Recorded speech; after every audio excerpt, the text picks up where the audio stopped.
Hello friends, welcome to my channel. कैसे हो आप सब? आई होप आप सब अच्छे होगे, खुश होगे, स्वस्थ होगे। और अभी देखिए सुबह का समय, सुबह के 9:30 हो रहे थे, ज़्यादा टाइम नहीं हो रहा था। पूजा पाठ वगैरह हो गया है, कृषि स्कूल चला गया है। और कृति तो आजकल स्कूल नहीं जाती है क्योंकि उसका एग्ज़ाम का डेट निकला हुआ है। सो आप लोग को बताया ही था, तो बैठ के वो घर में एग्ज़ाम की तैयारी करती है। प्री बोर्ड का वो उसका डेट निकल चुका है। तो देखिए मैं आ गई थी अपने खेत में, जो बगल वाला खेत है ना उसमें, और मुझे निकालना था इसमें से साग। देखिए ये है पालक, कितना हरा हरा सा हो गया है। और इसमें ना धनिया और मेथी है। और इधर देखिए गोभी है, फूल गोभी और बंद गोभी, दोनों गोभी है। कुछ बैगन के पेड़ है, ये बंद गोभी है। तो खेत में ना बहुत सारा बथुआ हो गया है। इसके पापा कह रहे थे कि जाके ले लो। और देखिए धनिया के बीच में भी बथुआ है। तो मैं ही सोच रही थी कि कैसे मतलब जाऊं, और मतलब दिन ही नहीं बन रहा था। जाने में तो मुझे दिक्कत नहीं था, मगर हाँ एक होता है ना कि फ्री हो जाओ तो जाओ। तो देखिए इसमें मेथी भी और धनिया भी है दोनों। तो आज मैंने फाइनली सोच लिया कि आज मैं ये काम करके ही रहूँगी। और मुझे आज मतलब बहुत ज़्यादा ही तलब लगी थी, तो इसलिए मैं आ गई थी साग निकालने के लिए। और बथुआ का साग खेत का ताज़ा ताज़ा बहुत अच्छा होता है। तो उसके बाद आ गए थे हम लोग इधर पौधा लगाने में। तो ये छोटे छोटे ये गुलदावली के हैं, डलिया फूल होता है ना उसका पौधा है। और इधर मुझे गेंदे का फूल भी लगवाना था, तो मैंने इनके पापा से कहा था, तो वो लेके आए थे 7 पौधे। तो उन्हीं को वो लगा रहे थे, क्योंकि अब ना वो कनेल का फूल जो है ना वो बिल्कुल भी नहीं खिल रहा है। तो बृहस्पति को ना गुरुवार को चढ़ाने के लिए, गुरु भगवान के लिए मुझे कोई भी पीला फूल नहीं रहता। तो इस वजह से मैं बोली थी कि गेंदा लगा दो, जब तक गेंदा खिलेगा तब तक उधर जो है ना वो फूल का, कनेल का फिर सीजन आ जाएगा। तो दिन में यही हुआ। उसके बाद मैंने कोई वीडियो वगैरह शूट नहीं किया। फिर हम लोग सब ऐसे ही धूप वगैरह सेके और रह गए।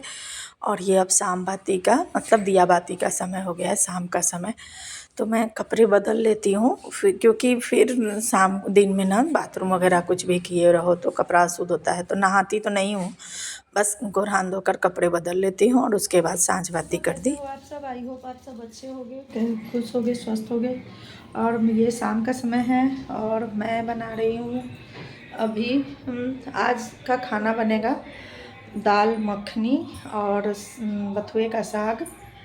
और उसी को बनाने के चक्कर में हूँ। और आंवले और धनिया के पत्ता की चटनी।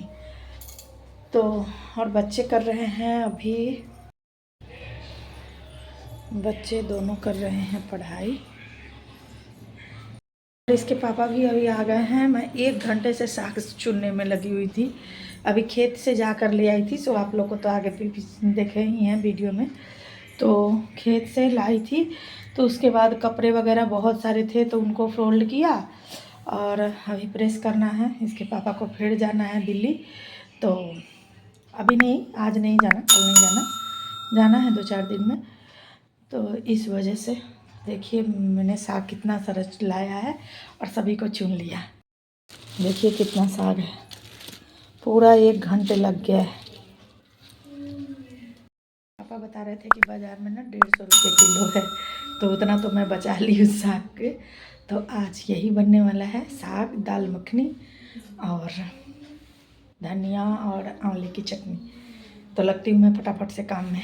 दोस्तों दाल मखनी बनाने का ना सुबह में ही प्लान था। तो सुबह सुबह ही मैंने वो जो उड़द की दाल होती है ना, काली वाली छिलके वाली, उसको और 2-4 राजमा डाल के और इसके बाद फूलने के लिए रख दिया था। तो अभी मैं सुबह में भी धो के रखी थी, मगर ये थोड़ा सा होता है ना कि इसको धो तो थोड़ा काला काला निकलता है। तो मैं इसलिए 2-3 पानी से फिर से धो ली। और उसके बाद नमक हल्दी डाल दिया। और इधर मुझे साग भी धोना था, तो इसलिए बड़ा वाला बाल्टी ऊपर से उतार लिया। और देखिए अदरक और हरी मिर्च वो दाल मखनी के लिए मैं उसमें डालती हूँ। तो अदरक मुझे बिल्कुल बारीक करके डालना था, ताकि वो मुंह में जब आता है ना, तो मेरे बच्चे ये लोग नहीं खाते हैं, उन्हें अजीब सा लगता है। तो मुझे उनको खिलाना भी था और उसका मुंह में भी ना है, इसलिए मैं दम बहुत बारीक, बहुत छोटा छोटा करके डाल दी थी कि कुकर में सीटी लगेगा तो पूरी तरह से ये गल जाएगा। तो आधा डाला था और आधा मुझे फ़ौरन में डालना था। तो बस डालकर और मैंने कुकर कर दिया बंद। अब इसको 8 से 10 सीटी तक बिल्कुल निश्चिंत तो होकर छोड़ दूँगी सेम फ्लेम पर। तो फिर उधर मैंने दाल चढ़ा दिया और इधर मैं साग चढ़ा दी थी। साग भी मैंने धो लिया था। तो इसको लोहे वाले कढ़ाई में चढ़ाती हूँ ना तो जल्दी से ये बन जाता है, क्योंकि शायद ये पतला होता है इस वजह से कि क्या। तो मेरा कुकर उधर जो है ना 8-10 सीटी लग चुका था, तो उधर उतार दिया और उसके बाद दाल को साग को ना जो खेत से आने के कारण बहुत ही अच्छा था, तो तुरंत थोड़ा बहुत ही इसको मैसर से मारा तो वो ठीक हो गया, बिल्कुल अच्छी तरह से गल गया साग। तो उसके बाद मैं इधर चावल और इधर दाल मखनी बना लूँगी। तो लगभग मेरा खाना हो ही चुका था। तो दाल मखनी के लिए मैंने 2 चम्मच बड़े चम्मच से घी डाला है, और 2 चम्मच नहीं दोस्तों 3 चम्मच पड़ेगा, मैं बीच में एक बार और डाली थी। तो उसके बाद हींग डाला, जीरा डाला, फिर लहसुन, मिर्ची और अदरक ये तीनों डालकर 1 से 2 मिनट तक भूनना है, ज़्यादा नहीं, बस देखिए 1 से 2 मिनट में ही ये बिल्कुल हो गया है।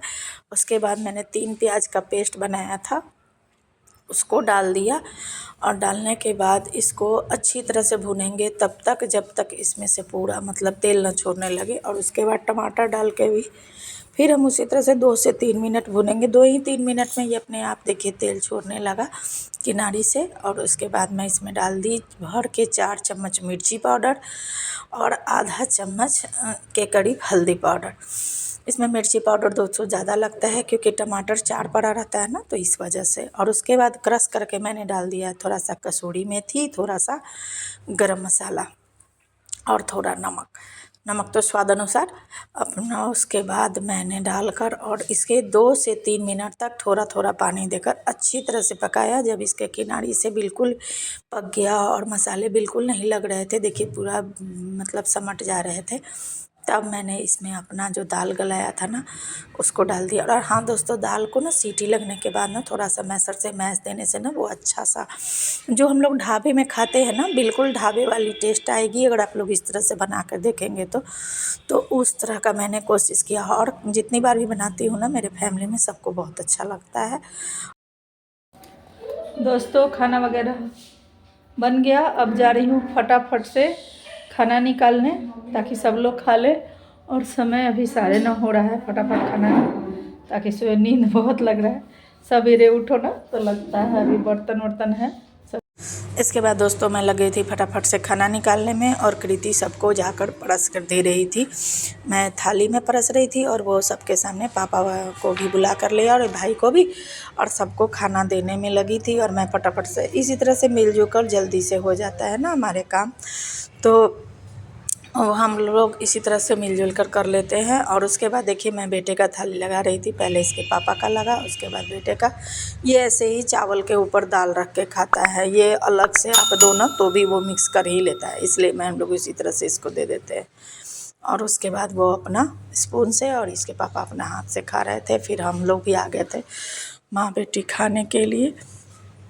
तो यही एक ऐसा समय होता है जिस समय हम लोग पूरे परिवार मिलकर साथ में खाना खाते हैं। नहीं तो दिन में तो वो सब स्कूल जाते हैं तो खाते हैं, फिर इसके पापा और हम दोपहर में खाते हैं।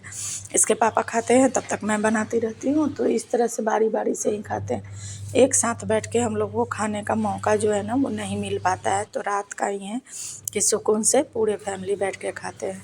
तो उसके बाद मैं आ गई थी अपना किचन के क्लीनिंग करने। किचन क्लीन करके सो ना तो सुबह में माइंड बिल्कुल ही हल्का लगता है।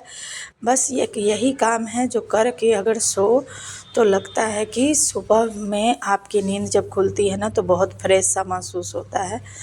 तो मैं तो यही करती हूँ, डेली के डेली पूरा किचन अच्छी तरह से क्लीन कर लेती हूँ कि सुबह में जब आऊँ तो सुकून सा फील हो और काम करने में भी अच्छा लगे। तो बस बर्तन वगैरह धो लूँगी इसके बाद, और इस ब्लॉग को दोस्तों करूँगी यहीं पे एंड। अगर अच्छा लगा हो किसी भी वजह से तो चैनल को लाइक कीजिएगा, सब्सक्राइब कीजिएगा, शेयर कीजिएगा। तो मिलते हैं एक और नए अच्छे से ब्लॉग के साथ, तब तक के लिए गुड बाय, बाय बाय। आप लोग ठंडी में अपना ख्याल रखिएगा।